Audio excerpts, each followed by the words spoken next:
Okay, guys, am I audible to all of you? Can you just message me? Is the voice is loud and clear?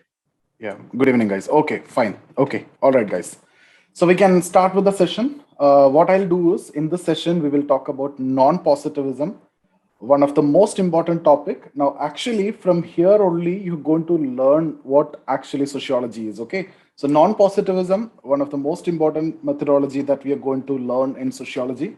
So, what you know so far, or what you know is we have just started with sociology, emergence of sociology we discussed, and then the influence of that science. That is what we have seen in that particular topic, sociology as science, right? We have discussed about that topic also, that the intellectuals initially wanted to make it similar to natural science. So, because of that, they have employed the positivist approach in sociology. And we have discussed in the last session about positivism. I'll quickly go for a recap of positivism also. And if you see that initial intellectuals or initial sociologists like Auguste Comte, Saint Simon, and then later Emile Durkheim, and all these were in favor of positivism. They are in favor of making cause and effect relationship. They are in favor of making theories. They stress on objectivity. They stress on testing and prediction, like very much similar to natural science. So this is about positivism. If I go for a quick recap, what all things we discussed in positivism, or the main elements of positivism, that's what we actually need. So positivism is all about studying external aspects, right? So they are not at all concerned about internal aspect. So external reality is what you are looking for. So let me write here positivism. So we will be focusing on external reality when it comes to positivism. Okay. And then what we have discussed is, like, even Auguste Comte said that you should not even be concerned about the internal aspects, right? So we have discussed about that. So this is the most important point which is connected with positivism. Then here, as I've told you, they are more interested and more inclined towards science. They wanted to make it similar to science. So they want to make cause and effect relationship. Okay, so always they stress on cause and effect relationship whenever they make theories. So you have to go for generalization. Generalization is what I mean by theory building. What kind of theory building? It has to establish the cause and effect, and you should use scientific methods to make the theories. And the theories which you are going to make should be inductive theory. There is a clear preference to inductive theory. I'll briefly explain what is inductive theory also. So guys, study external reality, focus on cause and effect, establish the cause and effect, make theories or generalization by using scientific methods. And there is a clear preference for inductive approach. Why this preference for inductive approach? If you see, basically to ensure objectivity. So what is objectivity? Freedom from personal bias. Whenever you conduct an investigation, there should not be any personal bias. So that is what I mean by objective study. When I say objective study, what does that mean? Studying objectively without any personal bias, personal preconception, assumptions or presumptions or prejudices.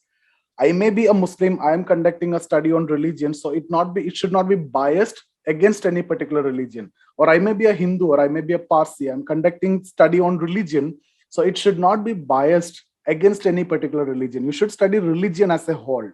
Or I may be a North Indian, but when I'm studying some culture, it should not be biased against some other sections, right? So I may be a male and it should not bias against female. This is what you mean by avoid personal bias.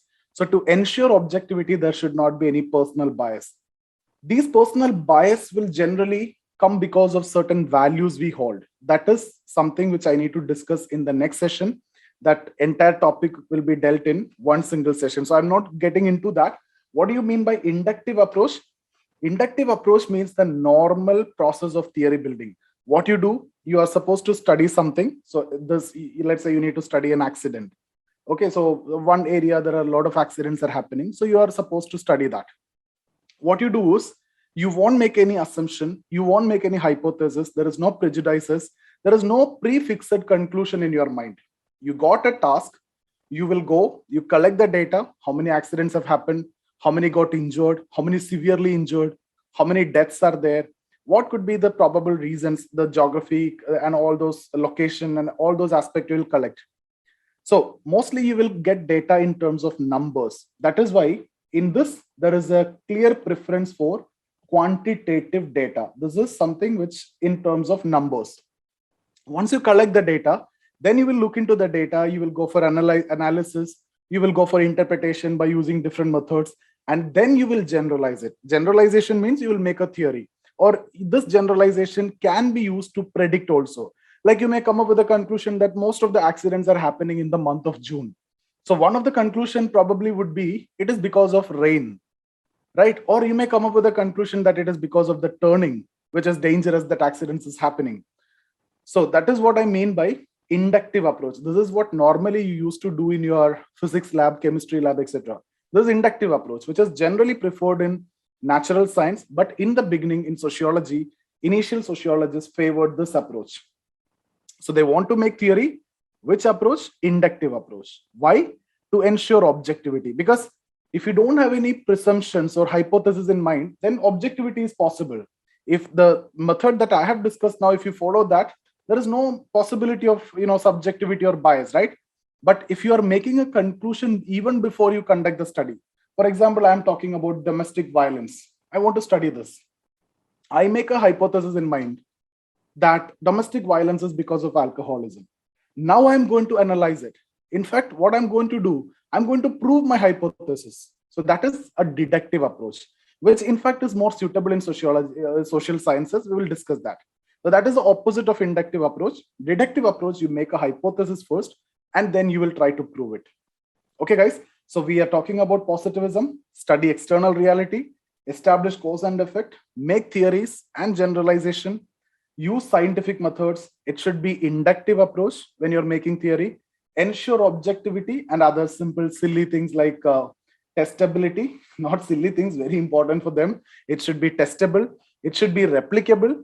Okay, and it should also be able to predict the future of society. So all these are what you need to write and remember when it comes to positivism, and each of these need to be substantiated, right? For example, when you talk about scientific methods, what you guys will be telling in the beginning, the positivists like Comte, Spencer, even Durkheim directly use methods from natural science, but later they have developed, especially Durkheim, have developed methods which is specifically useful for sociology.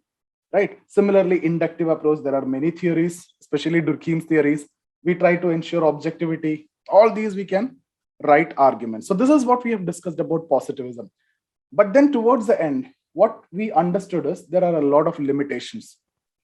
What are the limitations? And because of that limitations only, today we are going to discuss about this new approach, that is non-positivism. What are the limitations, guys? If you take the first one itself, you are focusing on external reality. Don't you think that itself is a big limitation? Because sociology, studying human beings, and human beings contribute society. So if you need to study society, you have to study human beings and human emotions, the internal aspect. So the focus on external aspect is actually considered as a fundamental misunderstanding of social reality, or it's a half knowledge, or it's a partial understanding of society. So this itself is the bigger problem when it comes to positivism. In fact, there's the most important criticism also. The most important point of positivism itself is the most important criticism. So for sociology should study human beings, human emotions, that's the internal aspect. So you should be focusing on that. So now what we are going to study, that approach will be completely focused on internal aspects. Now, with respect to all these, we have discussed about criticisms as well. Use of scientific methods. It is not that easy to use the methods which is used in natural science. Like statistical techniques itself face a lot of criticism. And then later, even though you have developed methods, but still there is a problem in application and everything. Inductive approach is not that suitable in sociology. Objectivity, we cannot ensure as desirable in natural science. 100% is desirable. Absolute objectivity is desirable in natural science, but that's not possible in sociology. Testability and prediction is a distinct reality when it comes to sociology, because in case of science, you can go to lab, you can test it, and then based on that, you can predict it. But when it comes to sociology, how can you test a phenomenon? Like suppose you're studying marriage, you're studying family, you're studying communal violence. Can we go for a testing of all those things? No, these are going to be very impossible things, right? So these are the limitations of positivism. Keeping these limitations in mind, we are looking for now non-positivism. So I'll be focusing on non-positivism now. But guys, this is going to be very simple, complete opposite of positivism. That's what non-positivism. But before I enter into non-positivism, there is a transitional phase. But in fact, this is the most important phase. Okay, so understand this phase is going to be a transitional phase. The transition is not a sudden transition from positivism to non-positivism. It was gradual. So there are some thinkers are coming in between. They actually make that foundation for that transition. And these thinkers, I will not be discussing in detail, in depth now, because two thinkers that we are supposed to discuss is none other than Weber and Mead. So this we will be discussing separately in the chapter on thinkers, but I'll tell you what they did briefly, not in depth. Okay, that we will do in thinkers, but this we will focus today, non-positivism. So now my point is, let's start with Weber. Weber is of the opinion, in fact, I've told this point when we discussed about the scope also. Weber is of the opinion that this is not correct. External reality is not what you're supposed to study. You should study the internal meanings of the actor. So according to Weber, guys, can you tell me what is the scope of sociology according to Weber, what we have learned? Study social action. And if you remember, study social action, not only studying social action, you have to establish the cause and effect. That is there. So is there anything similar to positivism? Yes, there is a similarity with positivism. What is that? Establish cause and effect. But how you're going to establish cause and effect? Understanding the meanings attached by the actor to the action. Suppose I'm teaching you what is the cause and effect. If I need to understand, if someone need to understand the cause and effect, you have to understand the meanings attached by the actor to this action. What is the meaning in my mind when I'm doing this action?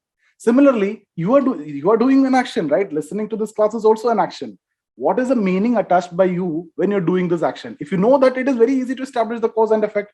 Causes, you are attending the class. Effect will be you will be scoring good in sociology. So how can we establish that cause and effect? Understand the meaning. What is the meaning which is there in the mind of the people? So you have to focus on meaning, which is internal. So the most important point here is there is a shift from external to internal. Now listen, guys, here, if you ask me what is the subject matter means what you study. It is external. Okay, it is external reality. That means objective reality. External realities are objective reality. Okay, but here, if I ask you what is the subject matter, it is internal. Internal means subjective reality, because meanings, emotions are something which you can never quantify. These are subjective. The meanings you generate and I generate and the other person generate may be different. Okay, so it is some of you might be attending the classes for sociology general knowledge. You may attend. Some of you for cracking this exam. Even some of you are attending the classes for teaching also. Okay, so it all depends, right? The meaning will be different. So it is something which cannot be quantified easily. It is very subjective and it depends on individual. So can I say, if I ask you what is the subject matter in positivism, it is external reality, which is objective reality. These words are very important. External reality, I'm using the word objective reality. Here, there is a change in subject matter, internal, that I can consider as subjective reality. So Weber, what is the change he introduced? Change he introduced is actually in the subject matter. Positivism, it's objective reality or the external reality. Not non-positivism. Weber, this approach is interpretive sociology. I'll come to that. Internal aspect or the subjective reality. So there is a shift from objective reality to subjective reality in the approach of Weber in terms of subject matter. Okay, but another dimension, this is subject matter. Here, if you see cause and effect, how you study. So before I talked about what you study, external reality, here internal reality. Now how you study, you can see here by establishing cause and effect, or you study objectively. Can you see that? You study objectively in positivism. Weber also is of the opinion that you should be conducting objective study. Okay, that means by establishing cause and effect, go for an objective study. So is there anything common between positivism and Weber? Yes. What is that common thing? How you go for, or how you approach the subject matter, how you study the subject matter. It is common. How you study? Objectively you will study. Means by establishing cause and effect, by making theories. So positivists also make theories, Weber also make theories. So they both are same or common in one thing. How you approach the subject matter. How you approach it? Objectively. What you study is different for both. What you study is for Weber is internal aspect, but for positivist, it is external aspect. Okay, now let me put it in this way. This is, if you can understand this, then this topic is actually done. For positivism, I am going to write it like this. It is nothing but objective study of objective reality. Did you guys understood this? Objective study means how you study. So how you study? Objectively. What you study? Objective reality. Objective reality means external reality. So positivism, this is the way I can explain. This is what actually you should write in paper. These things, these are something which kids will write. Professionals won't write that way. You have to say objective study of objective reality. Only two things are taken into consideration. What are the two things? How you study and what you study. How you study? Objectively you will study. What you study objective reality. Now, if this is how you explain positivism, can anyone tell me how you explain Weber's approach? Two things is what you need to take into consideration. First is how you study. Second, what you study. Can anyone tell me? Or you can just type it because you are all mute now. Internal, yes, but I want to get it in this way. Yes, objective study, because he's focusing on objective study of subjective reality. Perfect. So the question is how you study objectively, what you study subjective reality. You guys got it? Now there is a transition you can see. What is a transition? The subject matter is a transition. How you study remain the same in both cases. Mead's approach is also the same. So Weber's approach is what you study later as interpretive sociology. In his theory of social action, I'll get in depth of it. Mead, symbolic interactionism, interactionist approach, we will do it later. But as of now, you just need to know that there is a deviation. What is that deviation? In terms of subject matter. So in fact, you can say that Weber is considered to have bridged the gap between positivism and non-positivism, because once we discuss about non-positivism, you will realize it that.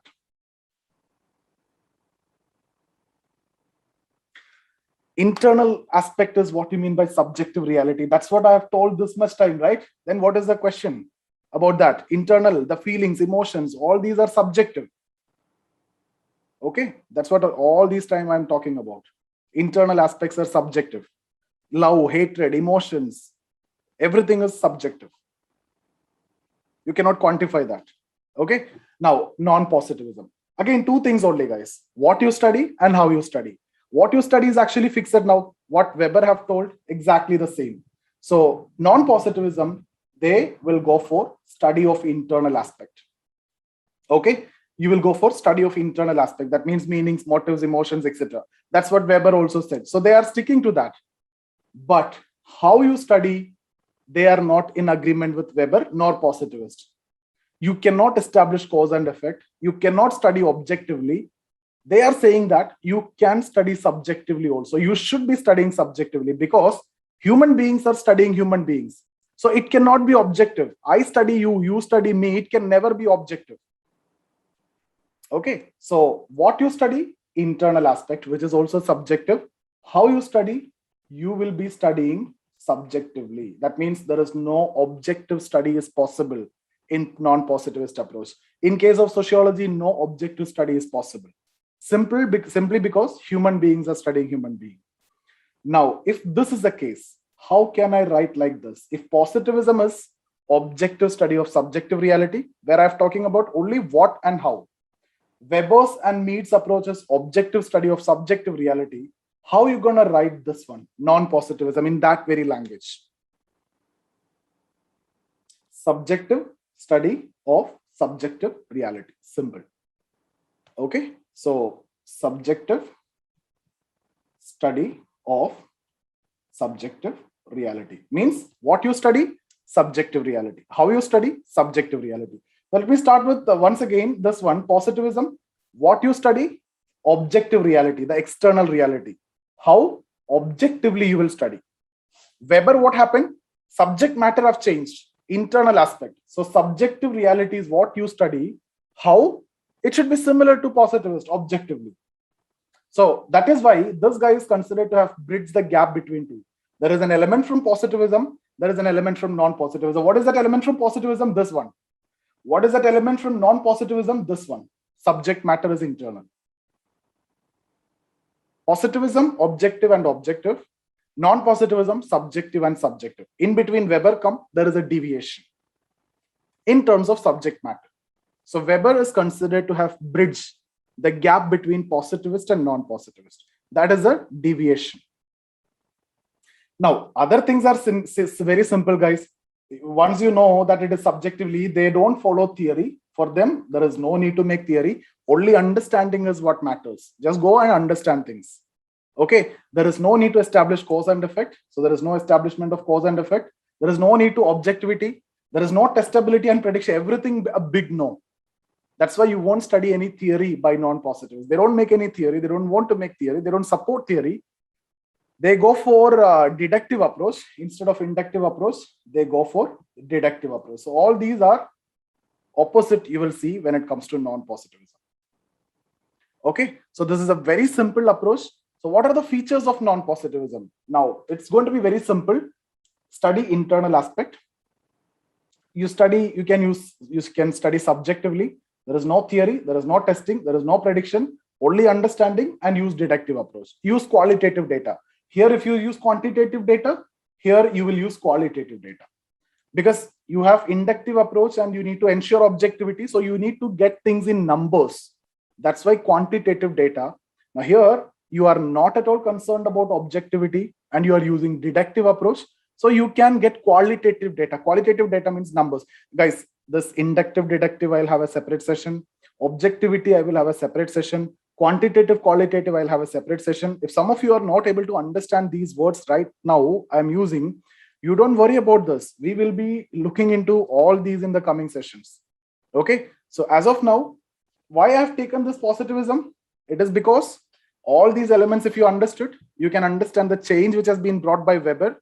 And then non-positivism is just exact opposite of positivism. But that intermediate phase, right? That phase is what you need to know. So any doubt here, guys, these 3 points, positivism, objective study of objective reality. Why? Because we are answering what to study and how to study. Positivism, what to study? External aspect, objective. How you study? Objectively. So both are objective. Weber, what you study? Subjective reality, internal aspect. How you study? Objectively. So objective study of subjective reality. Non-positivism, how you study? Subjectively. What you study? Subjective reality, internal aspect. So subjective study of subjective reality. Okay, so positivism, objective, both objective study of objective reality. Non-positivism, subjective study of subjective reality. In between Weber, there is a deviation in what to study. That means the subject matter. So Weber approach, objective study of subjective reality. That is a change, shift you can see. Okay. Now there are 2 approaches in non-positivism, phenomenology and ethnomethodology.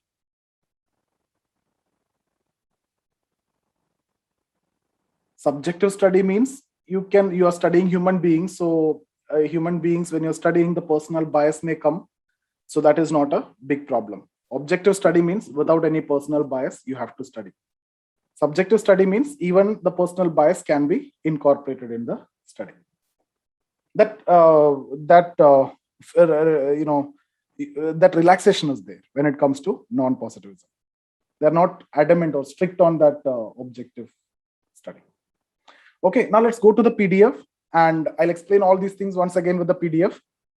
And after that, when we are discussing the PDF, I'll discuss these 2 concepts, phenomenology and ethnomethodology, which is 2 important non-positivist approach. Okay, they will ask you separate questions. Non-positivism, they'll ask you separately. They will ask you non-positivism as a critique to positivism. They will ask you Weber's approach. They will ask you Mead's approach. But these two I'll be discussing later in thinkers. But now, guys, will you be able to interconnect everything? The way that we have discussed, this is for integrating and interconnecting everything. You will not be facing it. You should not face any problem once we're done at this level. Okay. So let's go with the PDF now.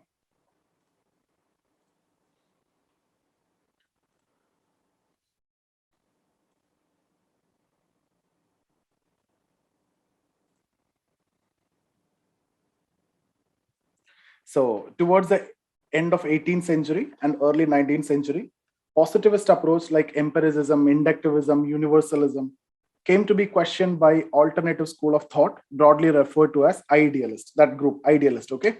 Guys, empiricism means, external reality. Universalism means laws need to be universally applicable.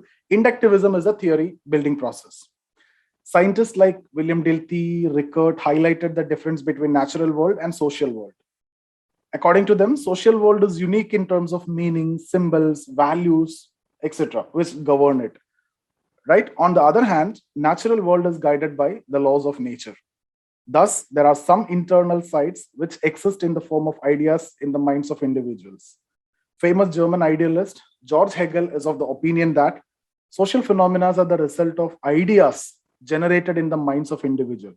So everything is because of ideas. So if you need to study social phenomena or if you need to study society, you have to study ideas which are internal.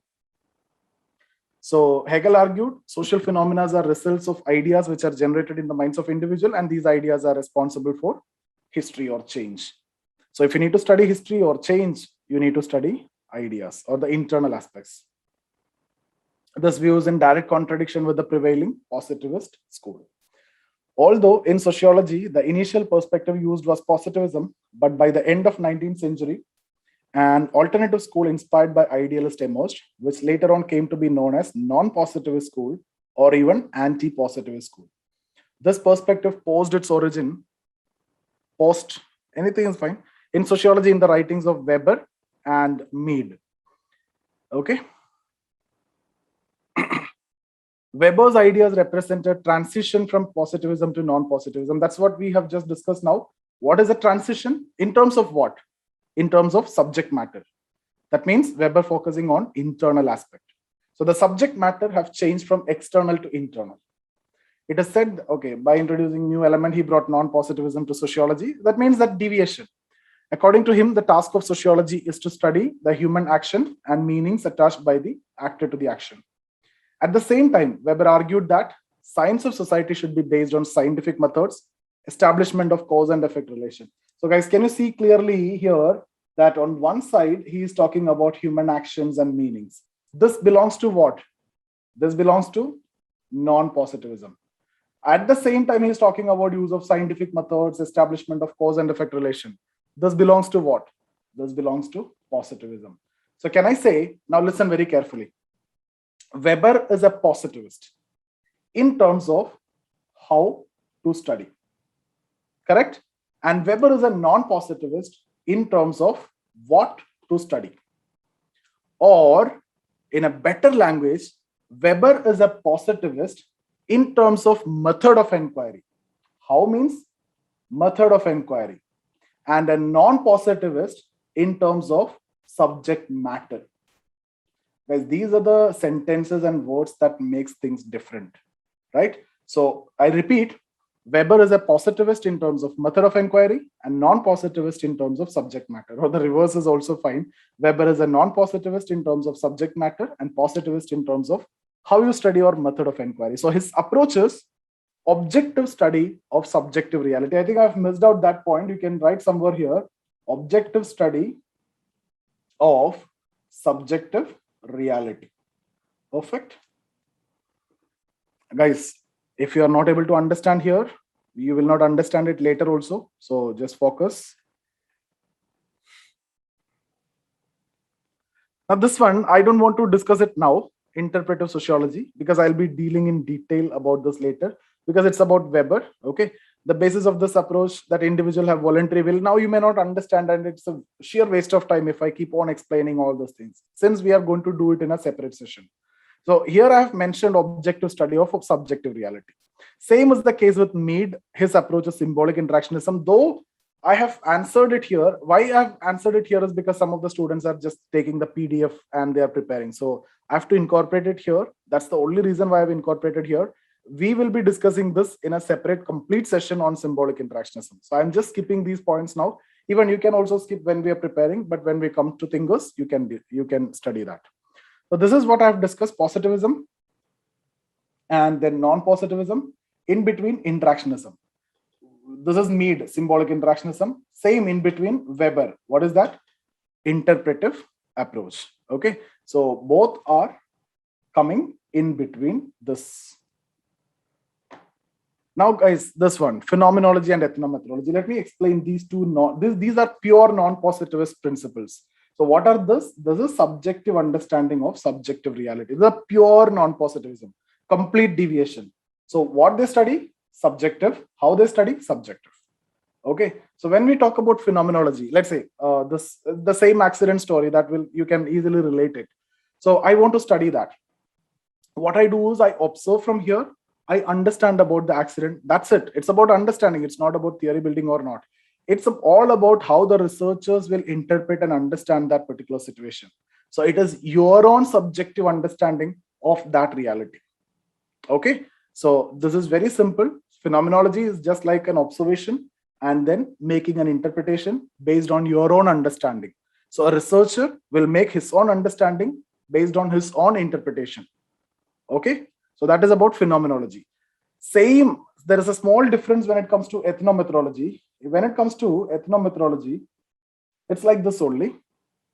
See, the same accident, let's say this is the accident spot and the accident happened. I want to study the same accident.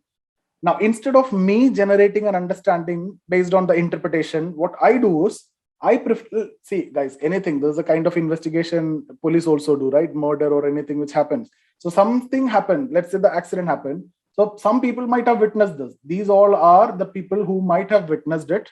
So what you will do is you as a researcher, you will go and ask to this guy, this guy, this guy, and this guy, and this guy about what they know. Okay, so you simply go and ask to all of these people about what they know. So what you're doing here is you are taking their subjective interpretation of that particular phenomena. Each and every individual's detailed account is taken, and this approach is what you also call as method of account. Method of account means the stories that the people will tell to understand their daily life. So to understand this accident situation, people will tell different stories, their own version of accident, their own understanding and interpretation. You take all these, and then a phenomenologist will finally take the relevant content from that. So a phenomenologist should obviously be a trained investigator. Otherwise, it is going to be very, very subjective. Okay, so it is very simple, right? In the phenomenology case, you are directly establishing the meaning. In ethnomethodology, you are taking complete detailed account from the masses, and then you take the relevant content from that. So this is the two approach. So the first perspective to be recognized as purely non-positivist was phenomenology perspective. Phenomenology represents the most radical departure from positivist approach. This perspective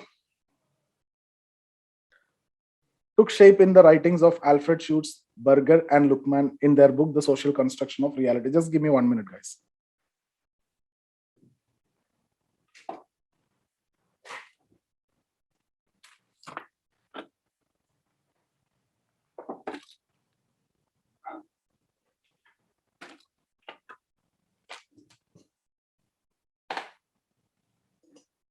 Okay. So just remember this, guys, these names. Alfred Schutz, main person. Berger and Luckmann. Actually, their name is Peter Berger and Thomas Luckmann. In fact, when you write for the first time, you should write the complete name, but I've just missed it out. Peter Berger and Thomas Luckmann, in their book, The Social Construction of Reality, formalize this perspective. Phenomenologists go further than interactionists, and they reject the possibility of reducing causal explanation of human behavior. So there is no causal explanation. Don't try to establish cause and effect. Don't try to make theories. No prediction, no testing, nothing. This is their approach. So simple it is. According to this approach, Human beings make sense of the world by imposing subjective meanings, and there is no objective reality beyond these subjective meanings. They say that, okay, let's read that. Ethnomethodology. Non-positivism is further enriched with the introduction of ethnomethodology approach. Here, the emphasis is on understanding the reality in terms of methods used by people in their day-to-day life. This approach was developed by Harold Garfinkel in his book Studies on Ethnomethodology. Just go for the definition. If you can remember this definition, just rewrite it. Otherwise, it's perfectly fine to ignore it also. We don't concern about the definition of this anyway. This approach uses the method of accounts. That is, the stories that people tell for the purpose of understanding a situation. I hope you understood, right? We are going to collect the stories that people tell to understand any particular situation. It is a socio-psychological approach, taking into consideration the individual accounts. Now, what is the main difference between phenomenology and ethnomethodology? It is in the source of meaning, which people generate in their mind. In the case of phenomenology, meanings are generated with respect to a particular phenomena, whereas ethnomethodology, detailed individual accounts are taken from individuals with reference to that particular situation, and then ethnomethodology, this has to be written together, then takes out relevant material from the detailed accounts.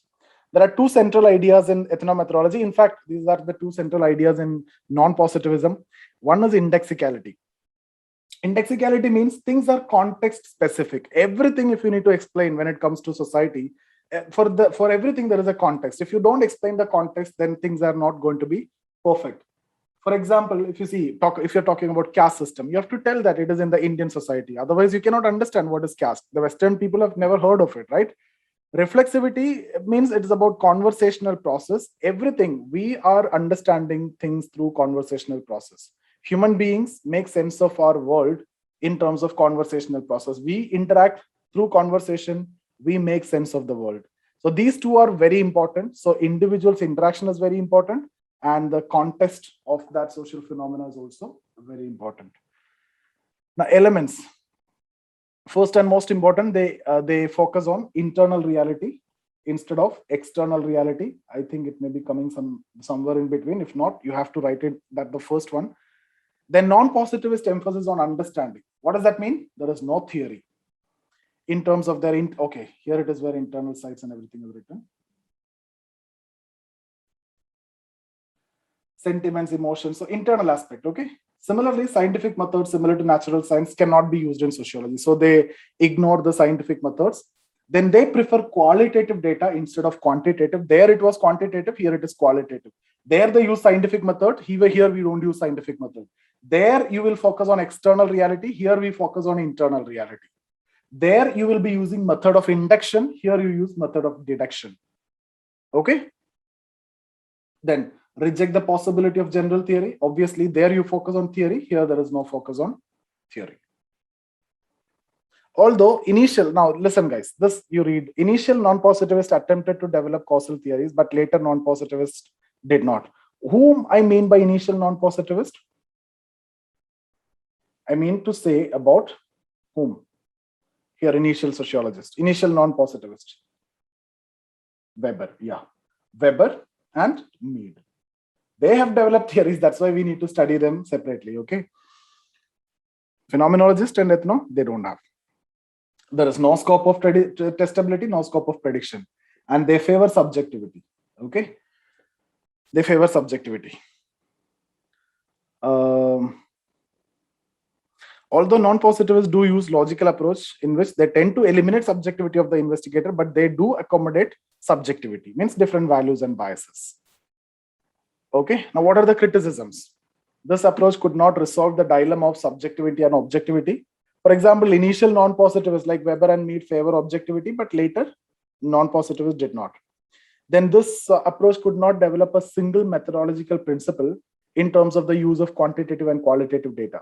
Some phenomenologists use even quantitative data from records for supporting their qualitative research. So you are saying you should only use qualitative method, but some phenomenologists have used the quantitative methods. One example is given, Cisorel, a critique of quantitative method you made use of extensive. You can just remember that in case if you need to write it. This methodology heavily depends upon the ability of the investigator, requiring proper training. correct? Because if you see that ethnomethodology approach, if you need to implement that, you have to take method of accounts, you have to go and ask to people, and you have to get the relevant content and data. So obviously it has to be a trained investigator. That means it is going to be a slightly lengthy, right? Cost and time will be there. Lengthy technical process is also there. Non-positivists rely on understanding the phenomena. What is the problem for this?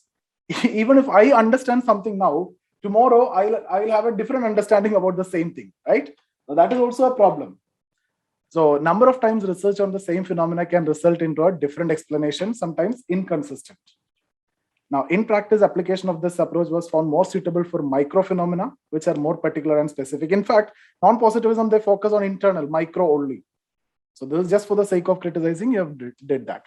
It is difficult to apply in study of macro. Obviously, they are not using it in macro.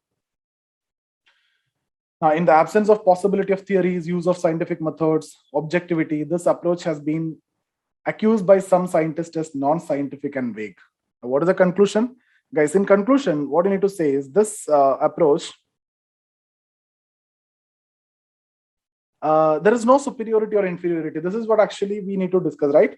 Positivists focus on something, non-positivists focus on something. Positivist, their ideas, they wanted to make it similar to natural science, but when it comes to non-positivist, they are saying it is not possible, so they shifted the subject matter. But 1940s onwards, this debate was much before. Now you won't find this debate between positivist and non-positivist. Both have been integrated. Like there are good elements of positivism and then there are good elements of non-positivism also. So 40s onwards, Parson, Merton, these approach, what they do, they use a mixed approach. You focus on macro as well as micro. You use deductive as well as inductive, qualitative, quantitative, scientific, humanistic. There is no question of separation between these two. Both can be used based on the demand, based on the situation, based on the suitability. A sociologist should adapt to the situation. So now the question is irrelevant. Phenomenology and ethnomethodology, what is the difference? Phenomenology and ethnomethodology, the difference is actually in the development of meaning, right? When it comes to phenomenology, you as a researcher will directly establish the cause. Or if not cause, you will directly establish the meaning through your subjective interpretation. Okay, you directly establish it. In case of ethnomethodology, you have to go and ask to people and you use method of accounts. You get the stories which has been told by them.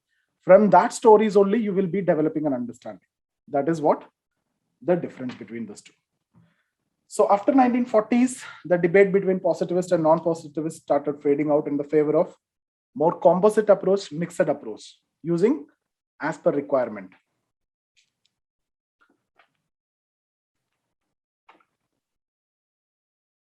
Famous sociologists has resorted to the combination of their approaches rather than sticking to methodological purities.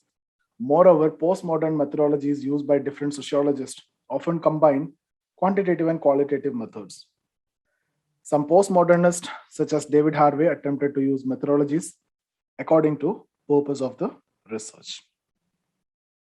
Okay, so that's it, guys, about this particular topic. Very, very, very important topic. In fact, I've purposely did not discuss about interactionism and interpretive sociology by Weber and Mead. We will be doing it in the chapter on thinkers. Okay, any doubts here in this session?